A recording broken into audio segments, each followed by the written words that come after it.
de Yahweh de las eras a través de las Moedim, parte 6, y esta es la segunda parte de Sukkot. ¿Cómo celebrar la fiesta? Moshe continúa y dice, harás un festival para Yahweh tu Elohim por 7 días en el lugar que escoja Yahweh, porque Yahweh tu Elohim bendecirá todas tus cosechas y todas tus empresas y estarás muy alegre. Nuevamente, como en las fiestas anteriores, Sukkot debía guardarse en el lugar que escoja Yahweh. ¿Sí? Este es el lugar donde Elohim elige escribir su nombre. Hoy en día la fiesta de Sukkot, o sea, tabernáculos o cabañas, se puede observar legítimamente solo en la mente de Mashiach, como dice Hitgalut 22, es decir, por la fe en Yahshua HaMashiach, es lo que implica el cumplimiento de esta fiesta, como ya vimos. 3 veces al año, en la fiesta de Matzot, o sea, los ácimos, en la fiesta de Shavuot, semanas, y en la fiesta de Sukkot, cabañas, se presentarán todos tus varones delante de Yahweh tu Elohim en el lugar que él escoja.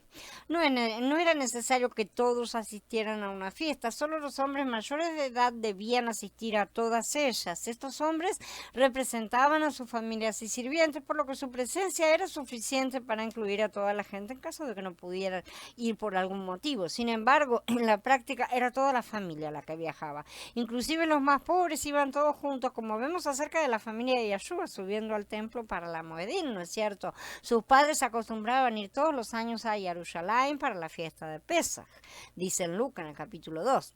Este no era un privilegio exclusivo para los hombres, más bien era una responsabilidad de los mismos como cabezas de sus familias, para casos excepcionales, pero normalmente mujeres, sirvientes o extraños también estaban incluidos. Ver el rostro de Elohim. Cuando el pasuk anterior dice que se presentarán todos tus varones delante de Yahweh, nos encontramos con una frase hebrea que es difícil de traducir al español.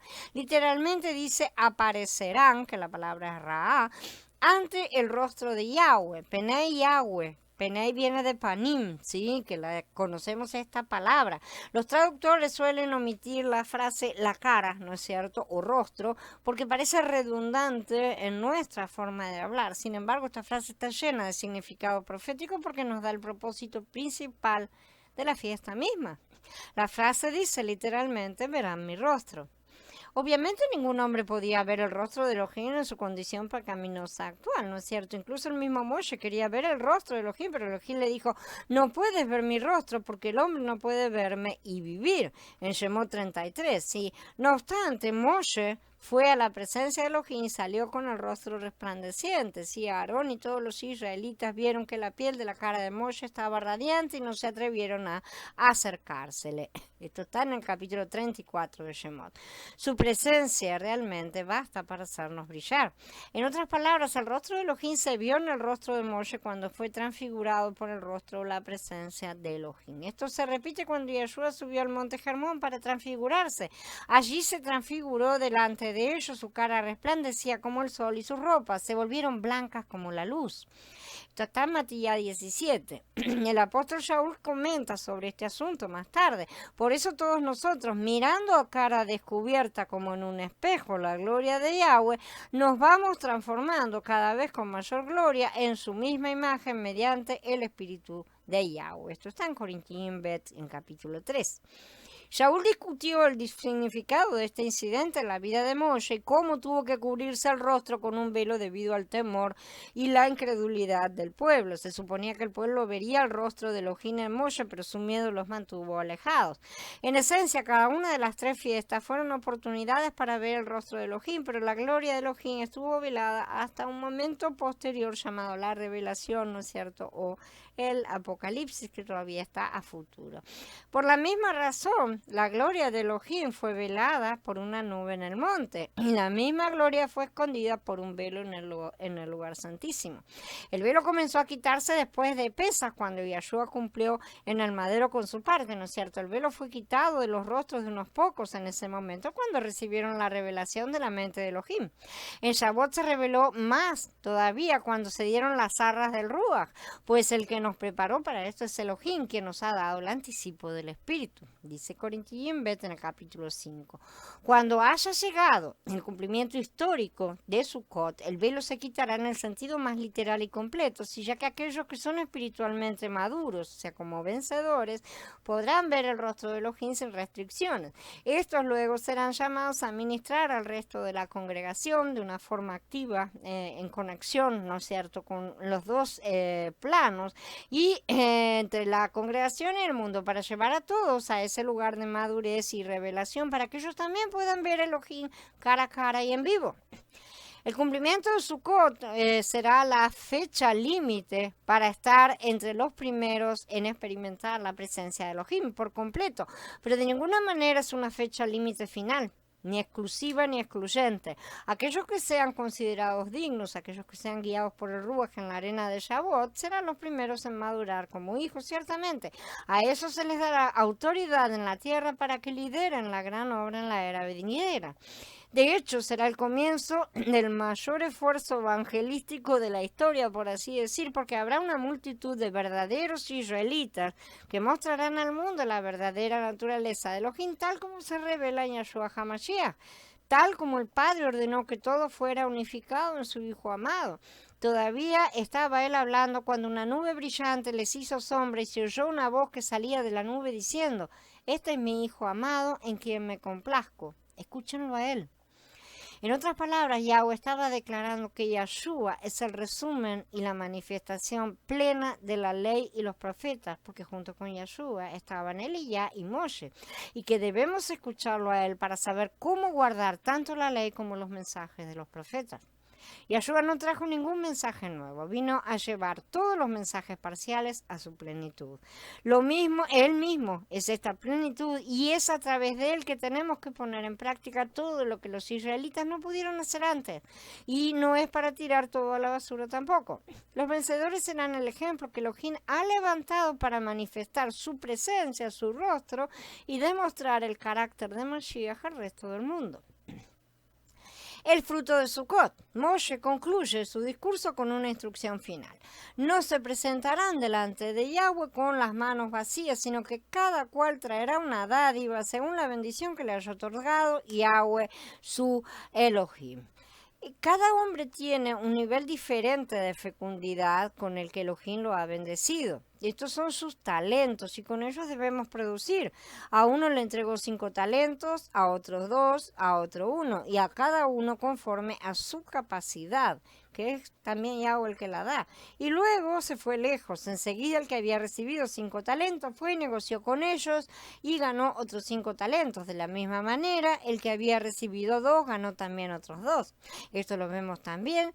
Esto está en Matías 25 y lo vemos también en Matías 13. Pero el que se sembró en buena tierra, este es el que oye el mensaje y lo entiende. El que de veras lleva fruto y produce, uno a 100, otro a 60 y otro a 30%. Darle a Elohim los frutos de cada temporada es reconocer la soberanía de Elohim y el derecho a ser obedecido, que es suyo y le pertenece. Esta actitud también reconoce el hecho de que sin el trabajo de Elohim no tendríamos ningún fruto. ¿Cómo podría el hombre producir cosechas sin la provisión de Elohim de tierra, sol, agua y aire? ¿No es cierto? Básico, estamos hablando de lo físico, por lo tanto somos socios y colaboradores de él en la tierra, tanto la física como la interior. Elohim ha estado cultivando durante miles de años. Cuando los hijos de Elohim finalmente vean el cumplimiento de Sukkot como un cuerpo colectivo, ¿sí?, se convertirán en el vino nuevo que se derramará sobre la tierra en Sukkot. Estos son solo los primeros frutos del resto del vino, porque los hijos de Elohim darán fruto en el siguiente nivel. El fruto de su trabajo resultará en una gran cosecha en la era venidera. En última instancia, el fruto de nuestro trabajo no es grano ni vino, sino personas. Estos son los frutos de nuestro trabajo que Elohim requiere que les llevemos. Nosotros crecemos y producimos frutos que contienen en sí mismo la semilla de la especie a la que pertenecemos, es decir, la semilla de Mashiach, evidentemente. No somos únicamente llamados a producir frutos, sino también a llevarlo, a negociar y obtener ganancias, ¿sí? Cuando llevamos frutos, estamos llevando a otros la semilla semilla que será sembrada en sus tierras interiores. De su fertilidad dependerá el fruto que produzcan, pero aún así será contado como fruto nuestro, ¿sí? Producido por la semilla que nosotros lanzamos. Sin fecundidad es imposible mantener ninguno de los días festivos. El fruto del Ruach debe manifestarse en nuestras vidas y esto tendrá un efecto sobre los que nos rodean, ya sea que sembremos la palabra, la reguemos o la cosechemos.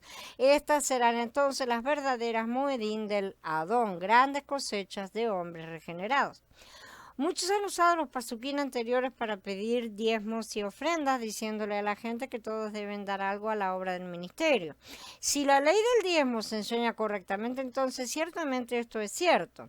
Tales ofrendas son una forma para que una persona participe en el ministerio de otros y por lo tanto reciba una parte de la recompensa que Elohim da a esos ministerios. Esa es la parte de servicio que corresponde. Sin embargo, las ovejas deben tener cuidado de qué obra están edificando, ¿sí? Para esto es necesario tener el ruach y discernimiento espiritual y sobre todo no utilizar una supuesta libertad para decidir dónde invertimos nuestro dinero, porque ese es el otro extremo al que se va. Si al final de cuentas Yeshua mismo pagó el diezmo a un sistema que él mismo estaba visitando para juicio y que no pasó. No fue aprobado, ¿no es cierto? Y finalmente será eliminado porque no hacían lo correcto. Pero en última instancia, Elohim no busca dinero porque no lo necesita, ¿sí? Lo que busca es el corazón generoso y lleno de misericordia, que es capaz de dar y ayudar porque ha sido muy perdonado y ama mucho porque ama la obra del Adón. Por eso, Él no nos da abundancia como premio, sino como medio para que ejercitemos nuestra generosidad. Si ven un poco cómo son las cosas, la abundancia siempre viene antes de la carencia. Y este es un principio, ¿no es cierto? Lo vemos, por ejemplo, muy claramente en el caso de las vacas flacas y las vacas gordas, ¿no es cierto? Primero vienen las gordas y en ese sentido hay que guardar para aprovechar para suplir las carencias en el tiempo de las vacas flacas. Eso también aplica evidentemente a que los que reciben más necesitan compartir con los pobres. Por eso él dice que los pobres siempre los tendremos entre nosotros. Inclusive muchas veces nos pide mucho más que de nuestra que nuestra carencia, ¿no es cierto? Cuando nosotros mismos nos consideramos pobres, retiremos para dar generosamente a otros. Por eso declara que siempre tendremos a los pobres, ¿no es cierto? Son un medio de disciplina del Ruach y uno en el que la mayoría falla desde siempre. Parece ser que el egoísmo es una de las raíces más profundas de nuestra raíz de pecado. Entonces ciertamente debemos contribuir a la obra de una u otra forma, según el Ruach nos empuja, conviene si o con trabajo o con lo que él dispone en realidad para que aprendamos a levantar tesoros en el cielo. Si pagamos los impuestos del sistema satánico con mucha mayor generosidad, deberíamos contribuir al tesoro de la obra, proveyendo y supliendo las necesidades de la obra. Necesitamos saber cuáles son los impuestos más importantes que tenemos que pagar. Entonces, si así hacemos, no estaremos dando dinero, sino dando fruto. Esta es una cosa muy diferente porque estaremos aprendiendo la generosidad, la misericordia que están por detrás de esta disciplina que el Padre quiere que aprendamos, ¿sí? Fruto de generosidad y de amor por el reino y por los demás. Al final Elohim está buscando frutos y las ofrendas monetarias son solo un medio para alcanzar ese fin. Si el verdadero fruto que Elohim siempre ha deseado es el dulce fruto del Ruach y ese es el objetivo de nuestra filiación.